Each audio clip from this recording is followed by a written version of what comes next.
Sorry.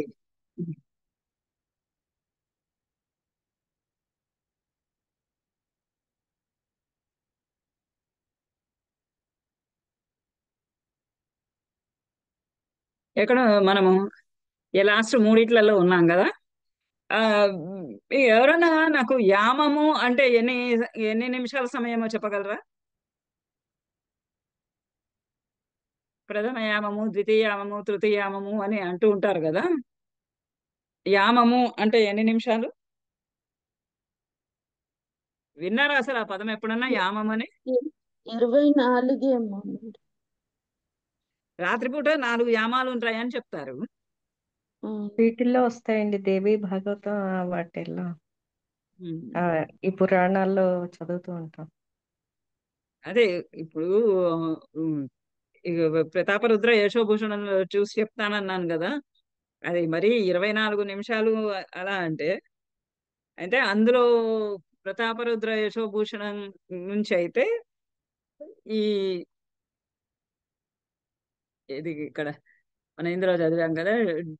సమవకారంలో ద్వాదశ నాడిక అని చదివాం కదా. ద్వాదశ నాడిక, చతుర్ ద్వి నాలిక, ఆ, నా అంత్యం, ఆఖరి చివరి రెండు అన్నాడు. అంటే 12, 4, 2 అన్నాడు కదా. అది చూశాను ఏంటి అందులో ఏమన్నాడు అని. దాంట్లో ప్రతాపరుద్ర యశోభూషణంలో యామములు అన్నాడు. అది మొదటిదేమో 3 యామాలు, రెండవదేమో 1 యామము, మూడవదేమో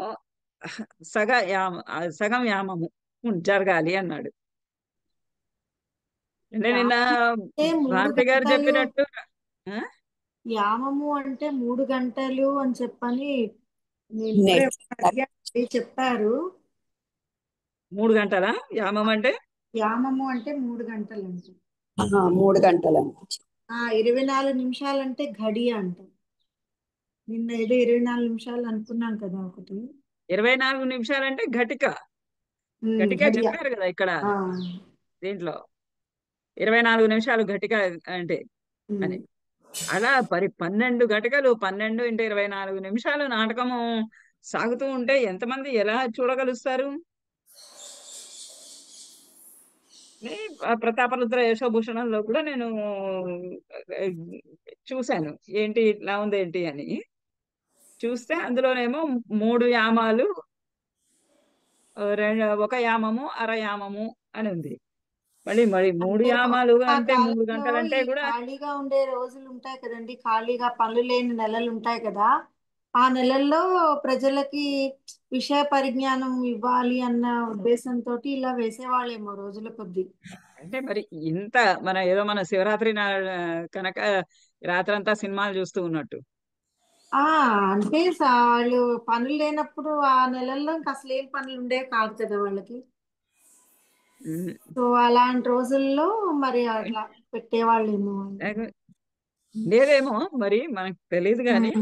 అంటే 12, 24 ఎంత?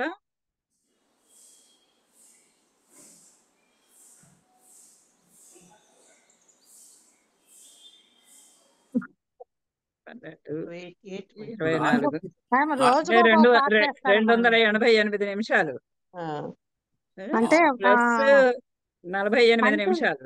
కంటిన్యూస్ గా కాకుండా రోజుకు కొంచెం కొంచెం అలా చూపిస్తారేమండి. అదే నిన్న ఆవిడ అదే అన్నారు, కంటిన్యూస్ గా కాకుండా 7 రోజులు సప్తాహము, ఒక వారం అట్లాగా. అట్లా లేకపోతే కొన్ని రోజులు నైట్ అవుట్ చేస్తూ ఉంటారు కదా, అలాంటప్పుడు వేసేస్తారేమో. ఈ జాగారం భాగవత చెయ్యాలి. సప్తాహాలు, రామాయణ సప్తాహాలని ఇవన్నీ కూడా వాళ్ళు కొన్ని రోజుల తరబడి, వారము, 15 అదే రోజులు, అదే అదే బహుశా ఇది సమవకారము ఆ విధంగా రోజుల తరబడి ప్రదర్శించేటటువంటి నాటకం అయి ఉండాలి. మా చిన్నప్పుడు కూడా ఈ బుర్ర కథలు అవి వారం రోజులు వరుసగా అట్లా చెప్పేవారు. సురభి వాళ్ళు కూడా అలాగే వేసేవాళ్ళు.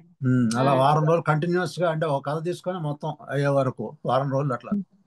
దసరా నవరాత్రుల్లో వేసేవాళ్ళు సురభి.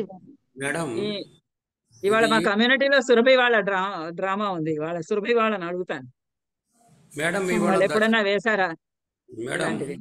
ఉమ్, దశరూపకం గురించి, ఇది యామం గురించి ఆర్టిఫిషియల్ ఇంటెలిజెన్స్ అడిగితే ఇచ్చిన reply, దశరూపకం however is a treatise on 10 types of plays focusing on dramatic theory, plot structure and character archetypes, not on the units of time that would measure the duration of a performance. Therefore, a specific definition of yamam in the context of time is not found within this text అని చెప్పారండి. యమ అంటే 3 గంటలండి. యామము అనే దానికి ఇక్కడ చెప్పింది ఏంటంటే it is not on the units of time that would measure the duration of a performance అని చెప్పారు. There for a specific definition for యామము in the context of time is not found. This is what ఏం I got. పుస్తకంలో ఇచ్చారా? ఇది artificial intelligence నాకు question వేశారండి, what is the time duration of యామము యాజ్ పర్ దశరూపకం అని క్వశ్చన్ పెడితే ఇచ్చిన సమాధానం ఇది.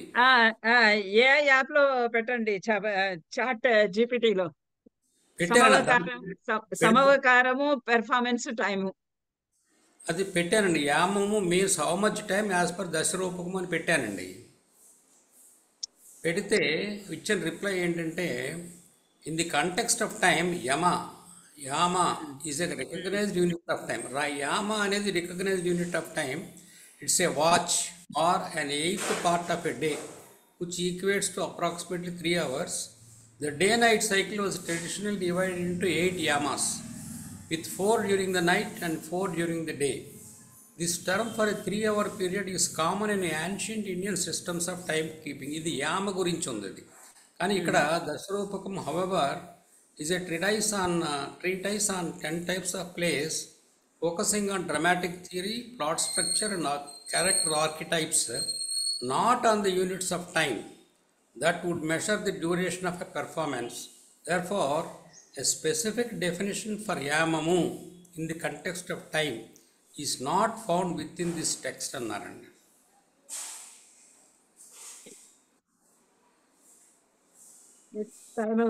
ఇదిగా తీసుకోకూడదు, తీసుకోకూడదు అంటారు.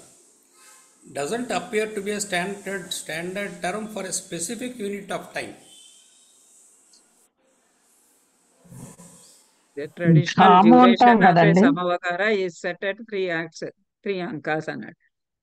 అంటే ఒక పాత సినిమాలో నాకు గుర్తు, అంటే స్టేజ్ డ్రామాలు వేసేవాళ్ళు కదా, అందులో అంటుంది, 3వ కృష్ణుడు వచ్చేటప్పటికి రాత్రి 2 గంటలు అవుతుందిలే, 2, 3 అవుతుందిలే, మీరు పడుకోండి అమ్మా అని చెప్పేస్తుంది అత్తగారు. అంటే ఆ ముగ్గురు కృష్ణులు మారే అంత అంత అంత పొడుగు ఆ నాటకం అలా సాగుతూ ఉంటుంది అనమాట రాత్రి అంతా. రాత్రి 7 నాన్నగారు కూడా ఇలానే చెప్తుంటారండి. 7 మొదలైతే అది రాత్రి 2, 3 పూర్తి అవుతుంది. కానీ కాకపోతే ఇక్కడ అంతకన్నా మించిన సమయం చెప్పారు. ఒక 8 గంటలండి, ఆల్మోస్ట్ దగ్గరగా, కాస్త ఇటు అటుగా. ఉమ్. యామము అంటే ఝాము అంటాం మనం తెలుగులో, అదేమో కదా. అవును. అదే. ఉమ్. 3 గంటలు అంటే కూడా 3 గంటలు. 3, 24 9 గంటలు, 10, గంటల్లో 10:30 8 గంటలు. యామములు ఉంటాయిటండి. ఉమ్. ఆ? ఆ? 24 గంటల్లో 8 యామములు అదే ఉంటాయి. 3 గంటలు అయింది కదా అది. 3 గంటలు. అప్రాక్సిమేట్ గా 3 గంటలండి. యామం. 24 గంటలు కాదు, 24 నిమిషాలు. ఒక ఒక ఒక ఘటిక రోజులో అంటే ఒక ఒక నాటిక. రోజులో 8 యామములు ఉంటాయని ఏదో రాశారు గూగుల్. అదే. అంటే ఆయన ప్రతాపరుద్రీయంలో అలా అన్నాడు, కానీ మనం ఇక్కడ ఇందులో దశరూపకంలో ఉన్నదే తీసుకోవాలి. దశరూపకంలో ఆ, మొదటిది 12 నాలికలు, రెండవది 4 నాలికలు, మూడవది 2 నాలికలు ఉండాలన్నాడు. నాలిక అంటే ఘటిక ద్వయం అని ఇచ్చాడు.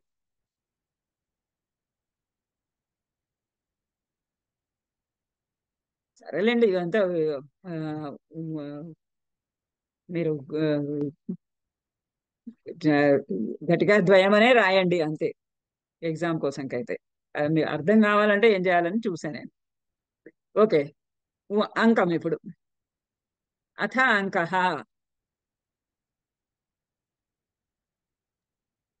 उत्सृष्टिकाङ्के प्रख्यातं वृत्तं बुद्ध्या प्रपञ्च्यते రసస్తు కరుణః స్థాయీ నేతారః ప్రాకృతా నరాః బాణవత్సంధిష్ వృత్తంగైర్యుక్తః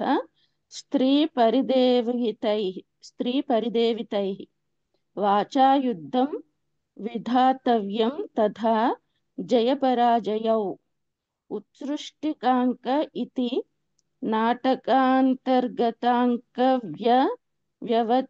వ్యవచ్ఛేదార్థం వ్యవచ్ఛేదార్థం ఛేదార్థం వ్యవచ్ఛేదార్థం వ్యవచ్ఛేదార్థం శేషం ప్రతీతం ఇతి. ఉత్సృష్టికాంకే, ఇది అసలు అంకము అని పేరు, కానీ దీనికి అంటే దశరూపకాలలో ఇచ్చినప్పుడు అంకం అని ఇస్తాడు, కానీ అది ఉత్సృష్టికాంకము దాని పూర్తి పేరు. ఉత్సృష్టికాంకం ప్రఖ్యాతం వృత్తం. ఇందులో వృత్తము ఇతివృత్తము ప్రఖ్యాతమైనది, ప్రసిద్ధమైనది, రామాయణ మహాభారతాదుల నుండి గ్రహించినది. అది బుద్ధ్యా ప్రపంచయేత్, అది కవి యొక్క బుద్ధి చేత, కవి యొక్క ప్రజ్ఞ చేత ప్రపంచయేత్, దాన్ని బాగా విస్తరించి చెప్పాలి. అంటే చిన్న కథను తీసుకొని రామాయణ మహాభారతాల్లో నుంచి దానిని పెద్దగా విపులంగా విస్తీకరించి చెప్పాలి. రసస్తు కరుణ, రసమేమో కరుణ రసము. స్థాయి కరుణ స్థాయి, నేతార కరుణ స్థాయి, కరుణమైనటువంటిది రసము.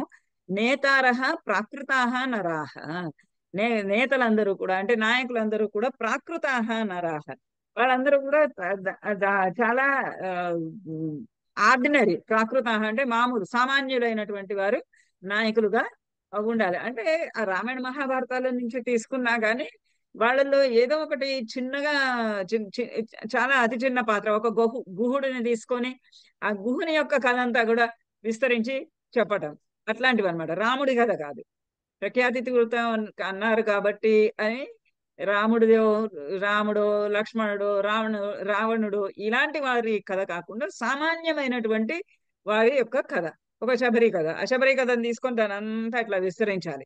ఆ శబరి పూర్వ జీవితం ఎట్లాంటిది, ఏం చేసింది, అలా విస్తరించి చెప్పాలి.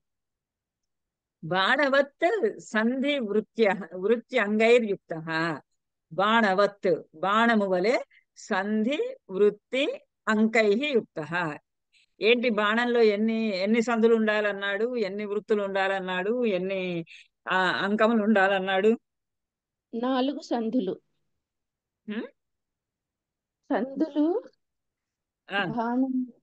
బాణంలో సందులు 4 సందులు ఎన్ని ఉండాలన్నాడు?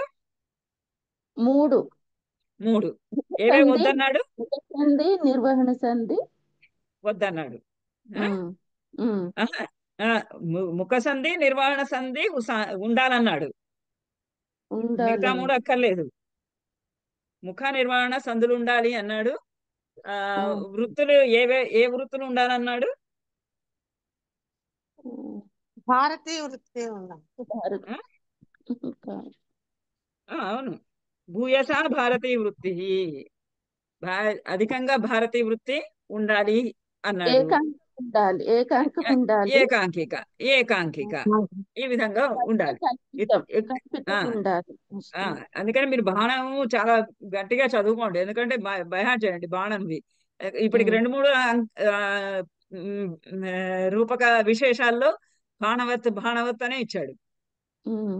యుక్త స్త్రీ పరిదేవితై, ఆడవారి యొక్క పరిదేవితై, ఏడ్పులు, ఆడవారి యొక్క రోదనములు ప్రధానంగా ఉండేటటువంటి విషయం.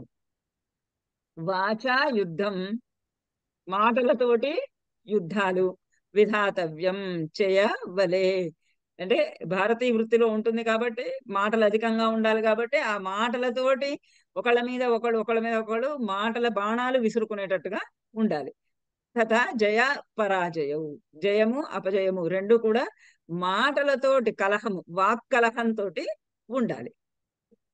ఉత్సృష్టికాంక అని ఎందుకన్నాడు అంటే నాటకాంతర్గత అంక వ్యవచ్ఛేదార్థం.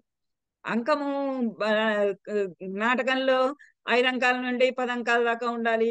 బాణంలో ఏకాంకికము, ప్రహసనంలో ఏకాంకికము అని చెప్తున్నాం కదా, అలాంటి అంకం అనుకుంటారేమో కానీ ఆ అంకానికి దీనికి ఈ అంకానికి దశరూపకములలో ఒక భేదమైనటువంటి అంకానికి భేదము చెప్పడం కొరకు దీనిని ఉత్సృష్టికాంకము అన్నాము అంటున్నాడు.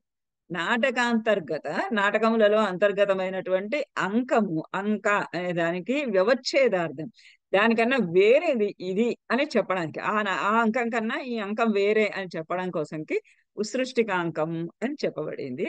శేషం ప్రతీతం ఇది, మిగతా అంతా కూడా అంతా ఒకటిగానే ఉన్నది అని. ఈ వీధి కూడా వీధి చదివామా మనము?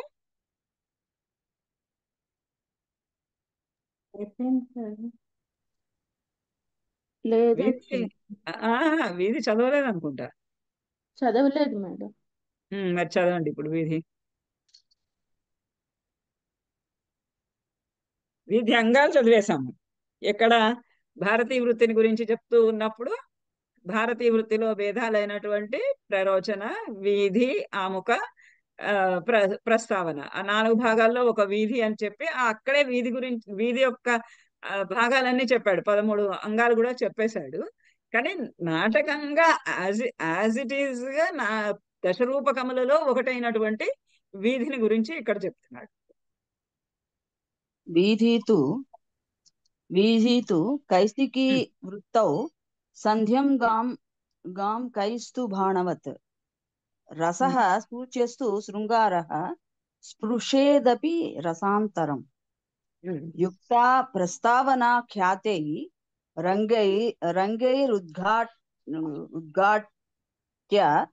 ఉద్ఘాట్య కాదిభిః ఏవం వీధి విధాతవ్యాత్ ఏక పాత్ర ప్రయోజిత. అది కింద కూడా చదవండి.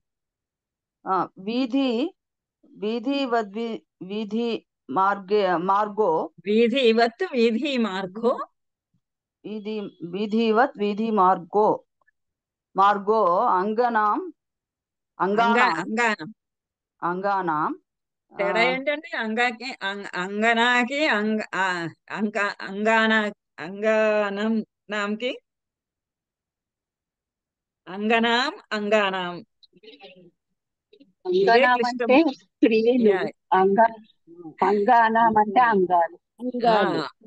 ఇదే చిన్న క్లిష్టత. సంస్కృత భాషలు అందరూ చాలా కష్టం సంస్కృత భాష అనే దీనిలో ఉంటారు. ఎందుకంటే ఇంత చిన్న అన్నమాట. ఒక దీర్ఘం లోపమైతే లేదా దీర్ఘం ఎడిషన్ అయితే దాని యొక్క అర్థమే మారిపోతూ ఉంటుంది. ఇది మీరు గ్రామర్ లో ధాతు స్వరూపంలో బాగా గమనించుంటారు.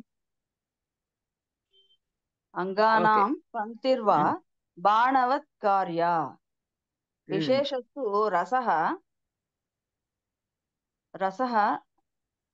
అంగారో శృంగారో శ్రు అక్కడ ఉంది పైన. శృంగారో అపి శృంగారో అపరిపూర్ణత్వాత్ భూయస సూచ్యః రసాంతరాణ్యపి స్తోకం స్పర్శనీయాని. కైశికీ వృత్తి రసౌచిత్యాదేవేతి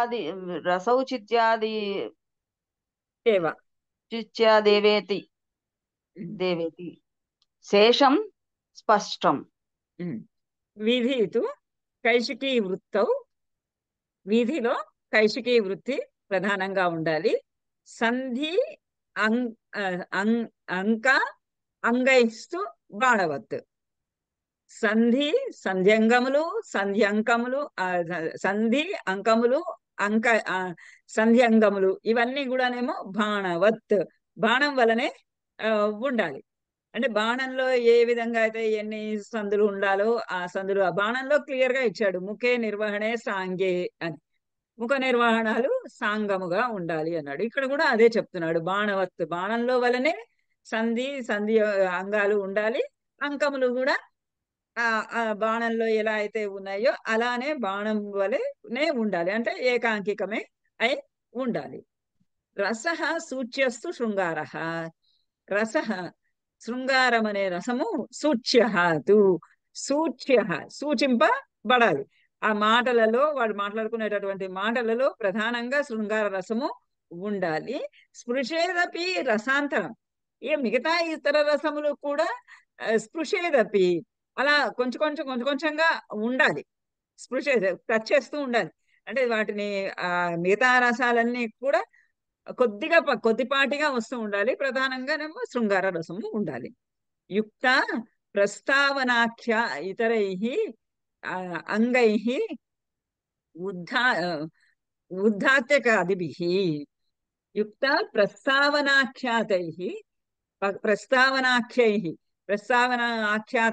ప్రస్తావనలో చెప్పబడినటువంటి అంగములలో ఉద్ఘాత్యకాదిభిః యుక్త. ఉద్ఘాత్యకము చెప్పాడు కదా, ఉద్ఘాత్యకము, అవగలితము, ప్రపంచము, నాలిక, గండము, అసత్ప్రలాపము, ఇలాంటి 13 అంగాలు చెప్పారు కదా. ఆ 13 అంగములతోటి అంగములు ఉండాలి ప్రస్తావనలో చెప్పబడినటువంటి విధంగా. ఏవం విధి విధాతవ్య ద్వేక పాత్ర ప్రయోజితం. ద్విఏక అన్నాడు, ద్వయేక అన్నాడు కదా. ద్విఏక, 2 గాని 1 గాని పాత్రలతో మాత్రమే ప్రయోగింపబడాలి. అంటే అధికమైనటువంటి పాత్రలు ఉండకూడదు. కొద్దిపాటి పాత్రలు మాత్రమే, 1-2 పాత్రలు మాత్రమే అక్కడ పాత్రలతో మాత్రమే ప్రదర్శింపబడాలి. 1 లేదా ద్వైఏక, ద్విఏక, ద్వైఏక, 2 లేదా 1. వీధివత్ వీధి మార్గ అంగానాం పంక్తిర్వా బాణవత్ కార్య. వీధివత్ వీధి మార్గ, వీధి అనే పేరు ఎందుకు వచ్చింది అని అంటే వీధి మార్గ, వీధి మార్గం లాగా. అంటే రోడ్డు ఎట్లా అయితే ఒక ఇంటికి దారి తీస్తుందో, నేను ఒక ప్రదేశానికి వెళ్ళాలంటే ఆ రోడ్డు బాట ఏ విధంగా అయితే దానికి మార్గం తీస్తుందో, అట్లానే వీధి కూడా ప్రస్తావనలో కదా ఎక్కువగా ఉపయోగించేది ఇది కూడా అలా ఆ మార్గానికి, ఉత్తమమైనటువంటి నాటకానికి మార్గం సూచిస్తుంది కాబట్టి దీన్ని వీధి అన్నారు. అంగానాం పంక్తి వా బాణవత్ కార్య. అంగానాం పంక్తి, ఆ అంగముల సంధ్యంగముల యొక్క కూర్పు ఎలా ఉండాలి అంటే బాణవత్ కార్య, బాణంలో వలనే ఆ సంధ్యంగముల యొక్క కూర్పు ఉండాలి. విశేషస్తు రస శృంగార, శృంగారమేమో విశేషమైనటువంటి రసంగా ఉండాలి. ఇందులో అపరిపూర్ణత్వాత్ భూయసాత్ సూచ్య, ప్రధానంగా ఉండాలి కానీ అపరిపూర్ణత్వాత్, అది పరిపూర్ణంగా ఉండకపోవడము చేత. అంటే సమృద్ధంగా శృంగార రసాన్ని ఫలితంతో సహా అంతా చూపించకపోవడం చేత ఈ భూయసా సూచ్య, ఇది అధికంగా సూచింపబడాలి మాత్రమే. అంటే శృంగార రసమే అంతా ఉండకూడదు, అది స్పష్టంగా తెలియబడరాదు. పాత్రల యొక్క సంభాషణల ద్వారా అది సూచింపబడాలి. రసాంతరాణ్యపి స్తోకం స్పర్శనీయాని, మిగతా ఇతర రసములు కూడా స్తోకం అంటే కొద్దిగా అలా అంటి ముట్టనట్టుగా స్పర్శనీయాని, అంటకుండా అవి ముట్టబడుతూ ఉండాలి, అంటే కనబడుతూ ఉండాలి. కైశికీ వృత్తి రసౌచిత్యాద్యేవ ఇది. అంచేత ఇక్కడ కైశికీ వృత్తి వేశారు అంటే ప్రధానంగా శృంగార రసము కాబట్టి, అది సూచ్యమే అయినప్పటికీ శృంగార రసం కాబట్టి కైశికీ వృత్తి అనేది ఔచిత్యంగానే ఉన్నది అన్నాడు. శేషం స్పష్టం వీధి యొక్క లక్షణము, ఇది ఉత్సృష్టికాంకము యొక్క లక్షణము. ఇంకా ఆఖరిది అథ ఈహా మృగ. చెప్తుంది ఏంటో ఆ నాటకం ఈహా మృగము అంటే. మళ్ళీ కొండకాయ 7 నానబెట్టు. ఈహా మృగం చదవండి. ఈహ అంటే కోరిక, కోరిక కలిగినప్పుడు మృగంలాగా ప్రవర్తించటం అనేది ఈహా మృగం. మిశ్రమేహ మృగే వృత్తం చతురంకం త్రిసంధితం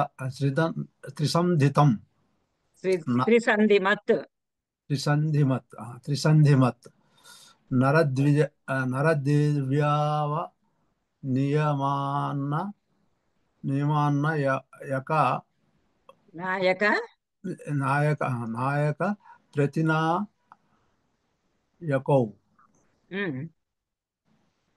రవ్యాతౌ ధీరోదాత వంత్యో విపర్యాసాద యుక్త కృత్ దివ్యాస్త్రి యమనిచ్చాంతి దినేచ్ఛతః శృంగారాభాస మప్యస్య కించిత్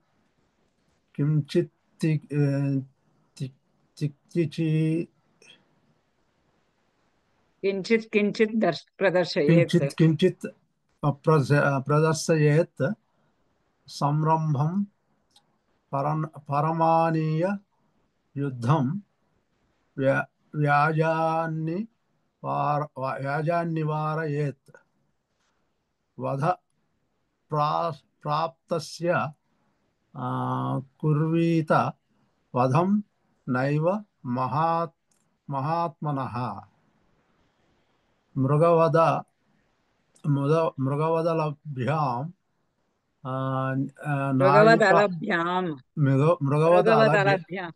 మృగవదలభ్యాం నాయికాం నాయకో అస్మిన్నిహతే ఇతిహ మృగః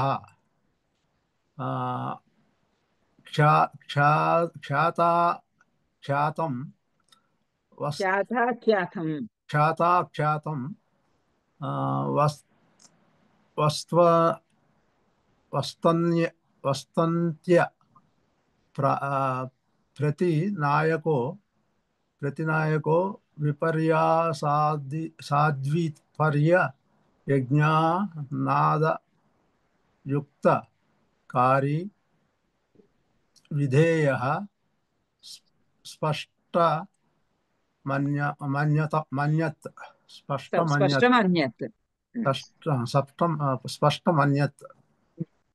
అయితే ఈహామృగః ఈహామృగంలో మిశ్రం ఈహామృగే వృత్తం. ఈహామృగము అనేటటువంటి దశరూపకముల యొక్క భాగములు. వృత్తం మిశ్రం. మిశ్రం అంటే కలయిక. ఏంటి కలయిక?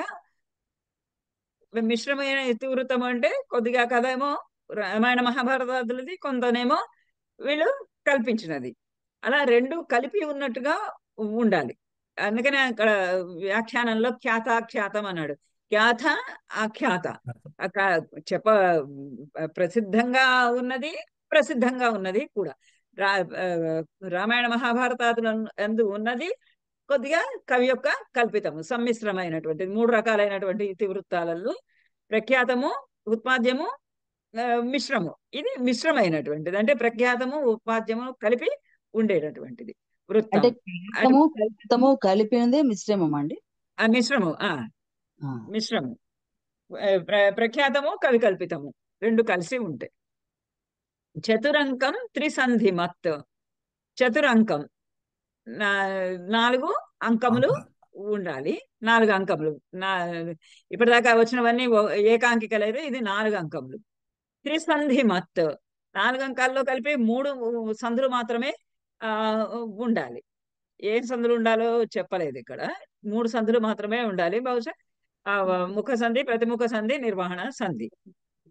నర దివ్య అవినయమాన్ నాయక ప్రతినాయకౌ. ఇట్లా నాయకులు ఉండాలి. ఒక నరుడు గాని దివ్యుడు గాని దివ్యుడు, ఇద్దరు నాయకులు ఉండాలి. నాయక ప్రతినాయకులు ఉండాలి ఇందులో. అందుకని ఒకడు నరుడు, ఒకడు దివ్యుడు అయి ఉండాలి. దివ్యౌ అనియమాత్ నాయక ప్రతినాయకం. నరుడు దివ్యుడు అనేటటువంటి నియమము వలన నాయక ప్రతినాయకం, నాయక ప్రతినాయకులు ఉండాలి. ఒకరు దివ్యుడు, ఒకడు మామూలు సామాన్య మానవుడు నరుడు అయినటువంటి వారు నాయకులుగా ఉండాలి. నాయక ప్రతినాయకులు. ఇక్కడ ఎందుకంటే ఇది ఈహామృగము అంటే ఒక స్త్రీని చెరబట్టడము, విడిపించటము, ఇలాంటివన్నీ యుద్ధము, స్త్రీ కొరకు యుద్ధము అవన్నీ జరగాలి. కాబట్టి నాయక ప్రతి నాయకులు ఇద్దరు కావాలి. ఆ నాయక ప్రతి నాయకులు ఇద్దరిలో కూడా ఒకరు నరుడు, ఒకడు దివ్యుడు అయి ఉండాలి. ఇప్పుడు ఖ్యాతౌ కీచక వధ ఇందులోకి వస్తుందా అండి? కీచక వధ. ఆ, ఆ, కీచకుడు అంటే కీచకుడు అక్కడ మనకి రాక్షసుడుగా ఏం చూపించలేదు కదా. బలవంతుడైనటువంటి స్త్రీ పురుషుడు, కోసం, స్త్రీ కోసం. పరవంతుడు పురుషుడు. భీముడు కూడా అంతవరకు ఉన్నది నా తీసుకోవచ్చు, ఇది తీసుకోవచ్చు. కానీ అంటే దివ్యుడు అంటే పూర్తిగా దేవతా సంబంధితమైనటువంటి ఈ పురుషుడు. ఈ పుస్తకంలో అయితే కుసుమశేఖర విజయం అని ఇచ్చాడండి. అదే కుసుమశేఖర విజయము, రుక్మిణి హరణము, రుక్మిణి హరణము అని ఒకటి ఉంది. అవును, రుక్మిణి. నా దగ్గర నా లైబ్రరీలో ఉండాలి కూడా, చదవలేదు కానీ. రుక్మిణి హరణం అని, రుక్మిణి హరణం అంటే రుక్మిణినేమో, రుక్మిణి హరణములో కృష్ణుడికి మరి శిశుపాలుడికి, రుక్మాంగదుడికి, రుక్మికి మరి శిశుపాలుడికి కదా యుద్ధం జరిగేది. అవును. ఖ్యాతౌ ధీరోద్ధత, ధీరోద్ధత, ధీరోధత్తుడు కాదు, ధీరోద్ధత అంటే ఉద్ధృతమైనటువంటి గుణములు కలిసిన వాడు, గొప్పలు చెప్పుకునేటటువంటి వాడు, అలాంటి వాడు ఉండాలి. ఖ్యాతౌ ప్రఖ్యాతి చెందినటువంటి వారు. ధీరోద్ధత అంత్య అంత్యో విపర్యాసాత్ అయుక్త కృత్. ఖ్యాతుడైనప్పటికీ ధీరోద్ధతుడు అయి అంజహ చివరికి విపర్యాసాత్, విపర్యాసం వల్ల అంటే తప్పు చెయ్యటము వలన, విపర్యాసాత్ అయుక్త కృత్, అయుక్తములైనటువంటి పనులు చేయబడవలే అతనికి. అతడు ధీరోద్ధతుడైనటువంటి నాయకుడు అయినప్పటికీ కూడా ఆ ధీరోద్ధతుడైనటువంటి ప్రతినాయకుడు తనకు విరుద్ధమైనటువంటి కార్యములను ఆచరించాలి. విపర్యాసాత్ అయుక్త కృత్, అయుక్త కృత్, అయుక్తములైనటువంటి కార్యములు, విపర్యాసాత్ విపర్యయములైనటువంటివి అంటే అతనికి వెనుదిరిగి అతనిని అడ్డుకునేటటువంటి కార్యములు, ఆ హీనమైనటువంటి కార్యములు చేయాలి. అది కూడా దివ్యస్త్రీ దివ్యస్త్రియం అనిచ్ఛంతీం అపహారాత్ అపహారాత్ అనిచ్ఛేత్తః. దివ్యస్త్రీయం, దివ్యస్త్రియం అంటే దివ్యురాలైనటువంటి స్త్రీ, దేవతా స్త్రీ అయినటువంటి ఆమె, ఒక దివ్యురాలైనటువంటి ఆమె యందు అనిచ్ఛంతి, ఆమెకి ఈతని యందు, ఈ నాయకుని యందు, ప్రతినాయకుడి యందు ఇష్టము లేకపోయినా సరే, అయినప్పటికీ కూడా అపహారాత్, అపహారాది, అపహారాది ఆమెని దొంగలించుకోపోవడం, ఎత్తుకొని పోవటము, అపహరించటము లాంటివన్నీ ఇచ్చత అవన్నీ కూడా చేస్తూ ఉండాలి. ఆమెకి ఇష్టం లేకపోయినా కానీ, నా ఇచ్చత, ఆమెకి ఇష్టం లేకపోయినా అయినా సరే ఆ అమ్మాయిని అపహరించుకొని పోవడము లాంటివి చెయ్యాలి. శృంగారాభాసం అపి అస్య కించిత్ కించిత్ ప్రదర్శయత్. అమ్మాయికి ఇష్టం లేదు కదా, అతని ఈ ప్రతినాయకుడు ఆమెను ఎవరైతే అపహరించుకొని పోతున్నాడో అతని యందు ఆమెకి ఆసక్తి లేకపోవటము చేత శృంగార ఆభాసస్యాపి, ఆ శృంగార రసము యొక్క ఆభాసం, అది దాని యొక్క ఏమంటారు, దాని విపర్యాసము, అది ఆ శృంగారముగా కాకుండా అది అవహేళనగా అలా అవటం కూడా కించిత్ కించిత్ ప్రదర్శయేత్. దాని ఆభాసం కూడా అది వెగటు కలిగించే విధంగా అక్కడ ప్రదర్శింపబడాలి. అది అంటే శృంగారం కాకుండా శృంగారానికి మచ్చ తెచ్చే విధంగా అక్కడక్కడ కించిత్ కించిత్ కొంచెం కొంచెము కూడా ప్రదర్శింపబడవాలి. సంరంభం పరం ఆనీయ యుద్ధం వ్యాజాత్ నివారయేత్. సంరంభం పరం ఆనీయ, గొప్ప సంరంభం తీసుకొచ్చి, అంటే గొప్ప యుద్ధం జరిగేటటువంటి విధంగా, ఇంకా ఎట్టి పరిస్థితుల్లో వీళ్ళిద్దరి మధ్య యుద్ధం జరుగుతుంది, ఇంకా దీన్ని ఆపడానికి అసాధ్యం అన్నంత లెవెల్కి తీసుకొని వెళ్ళి పరం ఆనీయ యుద్ధం వ్యాజాత్ నివారయేత్, ఏదో ఒక మిష పెట్టి ఆ యుద్ధాన్ని అక్కడికక్కడ ఆపేయాలి. యుద్ధం చేసుకునేంతగా పెంచి కథని అక్కడ కథ పెరిగి ఇంకా వీళ్ళ మధ్య యుద్ధం జరుగుతుంది అని అనుకునే లోపల ఏదో ఒక కారణం చెప్పి వాళ్ళిద్దరి మధ్య యుద్ధాన్ని ఆపివేయవలె. నివారయేత్. వ్యాజాత్ అంటే వ్యాజం అంటే మిష, ఏదో ఒక మిష చేత నివారయేత్ నిలిపి వేయాలి. వధప్రాప్తస్య కుర్వీత. ఆ యుద్ధం చెయ్యాలి అనిపించేటప్పుడు ఎంతంటే వధప్రాప్తస్య, వధించాలి, ప్రతినాయకుణ్ణి వధించాలి అన్నంత వరకు వెళ్ళాలి. వధప్రాప్తస్య కుర్వీత కింటు వధం నైవ మహాత్మ. మహాత్ముడైనటువంటి వాళ్ళకి వాళ్ళకి ఎవరికి అంటే నాయకుడైనా ప్రతినాయకుడైనా వాళ్ళది వధ మాత్రము చూపించరాదు. వధ దాకా వెళ్ళాలి కానీ వధ మాత్రము చూపించరాదు. మృగవత్ అలభ్యాం నాయికాం నాయకః అస్మిన్ నీహతే ఇది ఈహా మృగః. మృగవత్ మృగము వలె అలభ్యాం తను పొందలేనటువంటి నాయికాం స్త్రీని నాయికను నాయకః అస్మిన్ ఈ నాటకమునందు అంటే ఈ ఈహామృగమునందు ఈహతే కోరుకుంటూ ఉంటాడు. ఇది ఈహామృగః.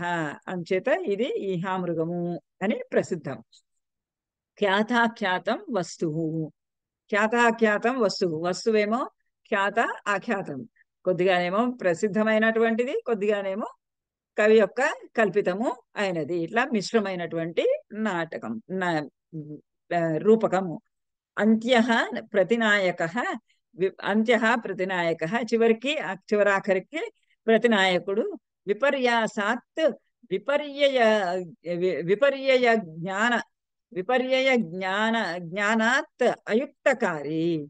విపర్యాసాత్ విపర్యాసము వలన అంటే అతని ఒక్క చెడు నడవడిక వలన విపర్యయ జ్ఞానాత్ దానికి వ్యతిరేకంగా ప్రవర్తించడము చేత అయుక్తకారి చెయ్యగూడనటువంటి పనులను చేసేవాడిగా, యుక్తమైనటువంటి విషయాలు కాకుండా అయుక్తమైన విషయములను అంటే ఉచితము కాని అనుచితములైనటువంటి విషయములను చేసేవాడిగా విధేయ అక్కడ చూపించవలే, ప్రదర్శించవలే. స్పష్టం అన్యత్. మిగతా అంతా స్పష్టము. ఇక్కడతోటి దశరూపకములన్నీ కూడా అయిపోయినాయి. ఒక కంక్లూడింగ్ వాక్యం చెప్తున్నాడు ధనంజయుడు. చదవండి. రుక్మిణీ హరణం అని చెప్పారు ఇక్కడ. ఇత్యం విచింత్య దశరూపక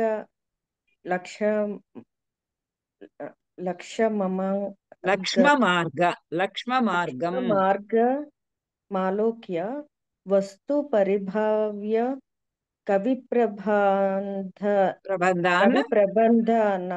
ప్రబంధాన్ కుర్యాద్ అయత్ర వదలంకృతిభిః ప్రబంధం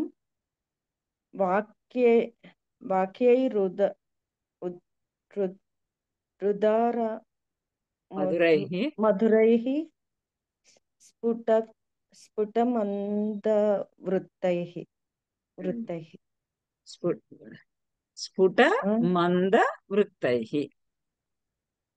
స్ఫుటమందవృత్తైః.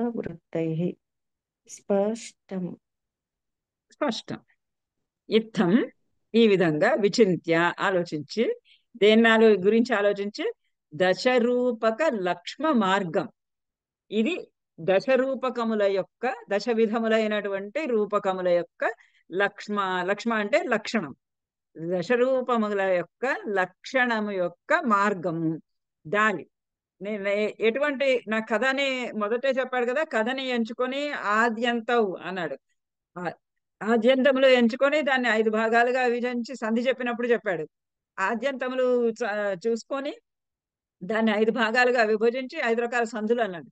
అలా నేనేం కథ రాయాలనుకున్నానో దాని మొదలు చివర ఆలోచించుకొని అది ఏ రకమైనటువంటి రూపకంగా రాస్తే బాగుంటుంది, నాటకంగానా, ప్రకరణంగానా, సమవకారంగానా, డిమముగానా, అంటే నేను చెప్పాలనుకున్నటువంటి కథ ఎలా ఉందో దానిని బట్టి ఈ దశ విధములైనటువంటి రూపకాలలో ఒక రూపకాన్ని ఎంచుకోవాలి. వీటి లక్షణాలని చూసి దశరూపక లక్ష్మ మార్గం ఆలోక్య బాగా గమనించి ఏవేవి ఇందులో ఇది ప్రఖ్యాతమైనదా లేదా కవి కల్పితమైనటువంటి ఇతివృత్తమా లేకపోతే చూసుకొని ఆ కథ ఎలా ఉందని దాంట్లో ఎన్ని సందులు ఉంచాలి అనేది గ్రహించుకొని అలా చేయాలి. ఆలోక్య వస్తు పరిభావ్య కవి ప్రబంధాన్. ఆ కవి ప్రబంధములలో కవి వస్తు పరిభావ్య కథా వస్తువుని ఊహించి ఏం చెయ్యాలి అనుకుంటున్నాము, ఏమి రాయాలి అనుకుంటున్నాము, ఆ కథా వస్తువుని గురించి పరిభావ్య ఆలోచించి దీర్ఘంగా ఆలోచించి కవి ప్రబంధాన్ని కవి తన యొక్కటువంటి ప్రబంధాలన్నింటినీ కూడా కుర్యాత్ అవి చేయవలే. ఏ రకమైనటువంటి రూపకం రాయాలనుకుంటే తన కథ ఎలా ఉందో ఆ కథకి సంబంధించి ఏ రూపకము గుడ్ ఫిట్ ఇనఫ్ ఏది సరైనదిగా ఉంటుందో ఆలోచించుకొని ఆ రకమైనటువంటి రూపకమును రచించవలే. కుర్యాత్ అయత్నవత్ అలంకృతిభిః. ఇంకా ఇందులో అలంకారాలు కావాలి కావాలని గుప్పించాలా అంటే లేదు. అయత్నవత్ ఏమి ప్రయత్నం లేకుండానే అలంకృతిభిః అలంకారముల యొక్క ప్రయోగము చేయవలే. చేసి ప్రబంధాన్ని వాక్యైః ఉదార మధురైః స్ఫుట మందవృత్తైః. వాక్యాలేమో ఎలా ఉండాలంటే నాటకంలో మాటలు ఉదార మధుర, ఉదారములైనటువంటివి మధురములైనటువంటివి. ఉదారములు అంటే అందరికీ కూడా విని పాటించదగడానికి యోగ్యమైనటువంటి ఒక ఆనందం కలిగించేటటువంటి ప్లెజెంట్ వర్డ్స్ అంటే అందమైనటువంటి పదాలని ఉపయోగిస్తూ శబ్దాలని ఉపయోగిస్తూ మధురమైనటువంటి శబ్దాలని ఉపయోగిస్తూ ప్రబంధం కుర్యాత్. స్ఫుటం మంద వృత్తై, స్ఫుట మంద వృత్తై. ఇంకా వృత్తాలు ఏమైనా దాంట్లో గనక ఏమైనా వృత్తాలు అంటే ఛందస్సులు ఏమైనా ఉపయోగించదలుచుకుంటే కూడా ఉపయోగించవచ్చు, అవి కూడా తక్కువగా ఉపయోగించాలి. స్ఫుట మంద అవి చాలా స్పష్టంగా ఉండాలి. ఆ వాక్యాలు కానీ వృత్తములు కానీ అన్నీ కూడా స్ఫుటంగా స్పష్టంగా ఉండాలి, సులభంగా గ్రాహ్యములుగా ఉండాలి. మంద అంటే కొంచెం తక్కువగా కదిలేవిగా ఉండేటటువంటి వృత్తములు ఉండాలి. అంటే దీర్ఘమైనటువంటి వృత్తాలు తీసుకుంటే అక్కడ వినేవాళ్లలో కొంతమందికి అన్ని వృత్తాలు తెలిసిన వాళ్ళు అయ్యో ఉండరు. అందుచేత కొంచెం మంద వృత్తై, కొంచెం మందమైనటువంటి వృత్తములు కలిగి తక్కువగా ఉన్నటువంటి వృత్తములు కలిగి అవి కూడా స్పష్టంగా అర్థమయ్యేటటువంటి విధంగా కవి తన యొక్క ప్రబంధాన్ని కుర్యాత్ నిర్మించవలే. ఇది స్పష్టం. ఇది శ్రీ విష్ణుసూనోః ధనికస్య కృతౌ దశరూపకావలోకే రూపక లక్షణ ప్రకాశో నామ తృతీయ ప్రకాశః సమాప్తః.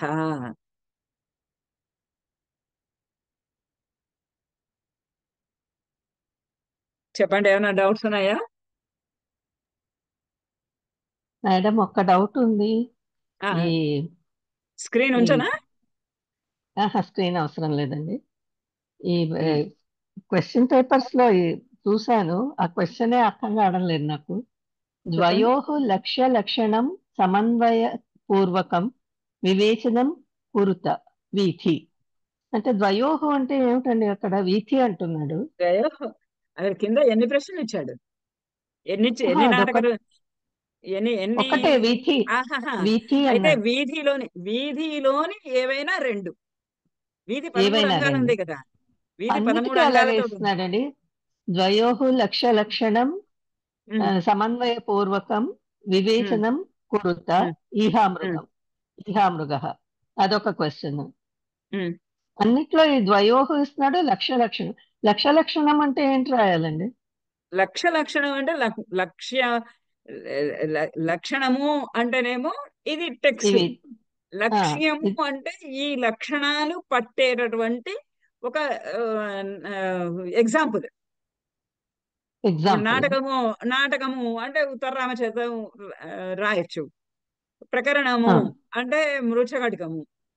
అంటే ఉదాహరణతో పాటు అంటే ఉదాహరణలతో పాటుగా మొదట ఎప్పుడు కూడా ఇవన్నీ తర్వాత వచ్చినటువంటి శాస్త్రాలు. ఫస్ట్ మొదట లక్ష్యములే వచ్చినాయి. రామాయణము, మహాభారతము, అవి అవి వచ్చిన తర్వాత వాటిని చూసి ఓహో ఇవి ఇవి ఇట్లా ఉంటే బాగుంటుంది, నేను కూడా కవి కావాలనుకుంటున్నాను, నాకు కోరిక ఉంది కాబట్టి వీటిని చెయ్యి, వీటిని చూసి నువ్వు కూడా ప్రబంధాన్ని నిర్మించుకో. అయితే ప్రబంధాన్ని నిర్మించాలి అని అంటే నాకు ఈ లక్షణాలు ఏవి కావాలి, లక్షణాలు ఏవి కావాలి అని అప్పుడు ఈ లక్షణ గ్రంథాలన్నీ మొదలైనాయి. ఆ లక్ష్యాలని చూసి లక్షణ గ్రంథాలు మొదలైనాయి. ఆ రెండింటిని వివేచనం చేయమని అడుగుతున్నాడు, వివరించమని మరి అడుగుతున్నాడు. ద్వయోహు అంటే మరి ఇక్కడ అర్థం కాలే. లక్షణాలే ద్వయోహు సమన్వయం, ఆ రెండింటికి సమన్వయం కుదిర్చి రాయమంటున్నాడేమో, అంతేనండి? ద్వయోహు లక్షణ సమన్వయ పూర్వకం వివేచనం కురుత అని చెప్పి వీచి అని ఒకసారి ఇచ్చాడు, ఈ మృగం ఒకసారి ఇచ్చాడు. అంతే ఒక్క లైనే ఇచ్చారా, ఇంకేమీ లేదా? అంతే ఒక్క లైనే అండి, కింద ABCD అలా ఏమీ లేదు, ఏమీ లేదు. ఇవి చిన్న క్వశ్చన్స్ అంతే. మీరు గ్రూప్ లో పోస్ట్ చేస్తారా క్వశ్చన్ పేపర్? చేస్తాను. క్వశ్చన్ పేపర్ గ్రూప్ లో పోస్ట్ చేయండి, చూసి చెప్తాను. అలాగే అలాగే. ద్వయోహు అంటే ఏవైనా రెండింటికి అని అర్థం. అవును, కానీ ఇప్పుడు ఈహామృగంలో అలాగే లేదు కదా, ఈహామృగంలో అలాగేం లేదు కదా డివిజన్స్. ఎలా లేదు? వీథి అంటే ఉన్నాయి మనకి, పోనీ ఏం లేదన్నా ఈహామృగం దాంట్లో ఇంకా రెండు రకాలేం లేవు కదా, ఒకటే కదా. రెండు రకాలేం లేవు, అది అక్కడ అన్నది ద్వయోహో, అది కాదు, రెండింటి యొక్క అని అర్థం ద్వయోహో అంటే. అవును, రెండింటి యొక్క లక్షణ పూర్వకం నివేచయ అంటే అక్కడ కింద ABC ఏమన్నా ఉండాలి, 4 ఇచ్చి రెండింటికి రాయమని అడగాలి. అలాగైతే ఇందులో లేదు. ఒకవేళ ఒరిజినల్ క్వశ్చన్ పేపర్ లో ఉండొచ్చు, ఇది నోట్స్ లో ఉంది, ఉండి ఉండొచ్చు అలాగా మీరు చెప్పినట్లు. అట్లా ఏదన్నా అయి ఉంటుంది, ఎందుకంటే రెండింటి యొక్క లక్షణాలని విభజించండి అని ABCD ఇస్తే అందులోంచి 2 మీరు సెలెక్ట్ చేసుకోవాలి. అవును, అదే కావచ్చులేండి, ఒక్కొక్కటే ఉంది. క్వశ్చన్ పేపర్ ఒకసారి పెట్టండి, గ్రూప్ లో పెట్టండి, నేను చూస్తాను, లేదా నాకు పర్సనల్ గా పంపించండి. ఓకే ఓకే ఓకే అండి, రైట్ అండి. థ్యాంక్ యూ మేడం, చాలా బాగా చెప్పారు, ధన్యవాదాలు. చెప్పండి. రేపటి నుంచి రేపు శుక్రవారం, శనివారం, సోమవారం, బహుశా మంగళవారం వరకు మేడం తీసుకుంటారు, ఉషా మేడము రామాయణ మహాభారతాల గురించి మొదలు పెడతారు. తర్వాత మీకు అదొక భాగం మిగిలిపోయింది. తర్వాత ధ్వన్యాలోకం ఒకటి మిగిలినట్టుంది కదా మీకు సిలబస్ లో. అవునండి, ధ్వన్యాలోకం చేయండి. ధ్వన్యాలోకము లోచన సహితంగా ఇచ్చారు, కానీ లోచన సహితంగా అంటే అది 4-5 నెలలు పట్టిపోతుంది. ప్లస్ మీకు అందుకనే మీకు చదవడం ఎంతవరకు చదువుతారని నేను మీ చేత ఇలా చదివిపించాను. ఇలా చదువుకుంటూ పోతే అయితే ఏడాదైనా అవదు మనకి. ఇందులో ఇంత కాస్తే ఇంత చిన్నదే ఇంత టైం పట్టింది మనకి. మేడం కావ్య ప్రకాశం కొంచెం ఉండిపోయిందండి, అది మేడమే కంప్లీట్ చేస్తారు. నేను అడిగాను మేడంని, అంటే నేను చెప్తాను వాణి అన్నారు ఆవిడ. ఆవిడ వచ్చి చెప్పనియండి. నేను యూనిట్ 2లో ఉన్నటువంటి సంస్కృత సాహిత్య చరిత్ర ఏదైతే ఉందో అది ఉషా మేడం చెప్తారు. ఉషా మేడం ఎట్లా చెప్తారంటే మీకు నెట్ ఎగ్జామ్ కి పనికొచ్చే విధంగా చెప్పమని చెప్పాను. నెట్ ఎగ్జామ్ సిలబస్ లాగా ఎట్లా ఉందో అలానే చెప్తారు. మీకు 2 రకాలుగా ప్రిపేర్ అయిపోయినట్లయితుంది, ఇటు ఈ ఎగ్జామ్స్ కి అటు నెట్ కి ప్రిపేర్ అయినట్టుగా అయిపోతుంది. అది చెప్తారు ఆవిడ. అంటే చాలా మందికి నెట్ వాళ్ళకి ఎగ్జామ్ ప్రిపరేషన్ చేయించారు ఆవిడ, అదే చెప్తారు. ధ్వన్యాలోకము నేను చెప్తాను, కానీ లోచనంతో సహా అని అంటేనేమో చాలా టైం పడుతుంది. మీ అందరి దగ్గర పుస్తకాలు ఉన్నాయా ధ్వన్యాలోకము? ఉన్నదండి, ఇప్పుడు జిరాక్స్ ఇచ్చారు కదా, అరుణ్ కుమార్ గారు ఇచ్చారు. ఇస్తే ఒక పెన్నో పెన్సిలో చేతిలో పట్టుకోండి, నేను చదువుతూ ఉంటాను, నేను ఎక్కడ కామాలు పెడితే నేను కూడా లోచనం మొత్తం చదవలేదు ఇప్పటి వరకు. మీకు చెప్పినప్పుడే నేను చదవటం అవుతుంది. అంటే ఎక్కడెక్కడ ప్రధానంగా ఉన్నాయో, ఇంపార్టెంట్ ఎక్కడైతే ఉన్నాయో అవి నేను చదివాను. విద్యానంద ఆర్య గారిని, యూనివర్సిటీ ప్రొఫెసర్ని, ఆయన అడిగాను, ఏంటి ఇంత పెద్దగా ఇంత సిలబస్ పెట్టారేంటి వీళ్ళకి అని అంటే, లేదు మేడము అది పాతది, అట్లా ఉంటే అట్లానే ఉంచేశాను, నేను అంత అక్కర్లేదు మేడము. ఆ కారికకి సంబంధించి ఏమైనా కొంచెం స్పెషల్ గా ఈయన చెప్పినది ఉందా, ఒకవేళ అభినవ గుప్తుడు చెప్పిందా ఉంటే అంత కొంచెం చెప్తే చాలు మేడము, మరి అంత డీటెయిల్స్ లోకి వెళ్ళక్కర్లేదు అని అన్నారు ఆయన. చూద్దాం మనం అట్లానే కొంచెము కారికలు అర్థమైతేనే చాలు. అసలు కారికలకి తర్వాత కొద్దిగా చెప్తాము, అంత మరీ చాలా చాలా డీటెయిల్స్ గా ఉంది. అది చూద్దాం ఎంతవరకు చేయగలమో అంతవరకు చేద్దాము. ప్రధాన భాగాలన్నిటినీ కూడా స్పర్శిద్దాం. మీ పుస్తకం దగ్గర పెట్టుకోండి, నేను చెప్తూ ఉంటే కామాలు ఎక్కడైనా ఇక్కడ కామాలు పెట్టుకోండి, స్ప్లిట్ చేయటము అని అంటే అక్కడక్కడ చేదురు గాని నేను కూడా చదవలేదు కాబట్టి నేను కూడా మీకు చదువుకుంటూ మీకు చెప్తాను. ఎప్పుడు మొదలు పెడతాను? ధన్యాలోకము అయితే నేను చెప్పగలను. పుస్తకం అక్కర్లేదు, పెన్ అక్కర్లేదు, ఏం అక్కర్లేకుండానే నేను ధన్యాలోకం చెప్పగలను. కానీ ఆయనది ఏంటంటే చాలా డెప్త్కి వెళ్తున్నాను. ఇప్పుడు మనకి ఇందులోనే ఇంత చిన్న దాంట్లోనే ధనికుడు కొన్ని చోట్ల ఆ నాడికల గురించి కానీ, ఆ గణికల వర్ణన వచ్చినప్పుడు గణికలను గురించి రకరకాల వివరణలు అవి ఇచ్చాడు. అవన్నీ అవసరం లేని విషయాలు అయినా అవి ఇచ్చాడు.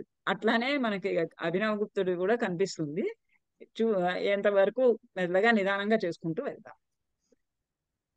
ఓకే, నెక్స్ట్ మేబీ బుధవారం నాడు తీసుకుంటాను. ఈ లోపల మేడం తీసుకుంటారు. అందరూ కాస్త తప్పకుండా అటెండ్ అవ్వండి. అది రామాయణ మహాభారతాల గురించి వాటి గురించి వినండి, మీకు ఎగ్జామ్ కూడా ప్రిపేర్ అవడానికి కూడా సరిపోతుంది. ఓకే ఓకే, ఉందామా మరి? మంచిదండి, ధన్యవాదాలు. ఓకే మేడం, ఇట్లా ఏంటంటే ఉన్న వాళ్ళల్లో మాక్సిమం అటెండ్ అవుతూ ఉంటే చెప్పే వాళ్ళకి ఉత్సాహం వస్తుంది, లేకపోతే చెప్పే వాళ్ళకి కూడా ఉత్సాహం రాదు మీరు సరిగ్గా అటెండ్ అవ్వకపోతే. సో అందరూ అటెండ్ అవ్వండి. ఓకే, ధన్యవాదాలు.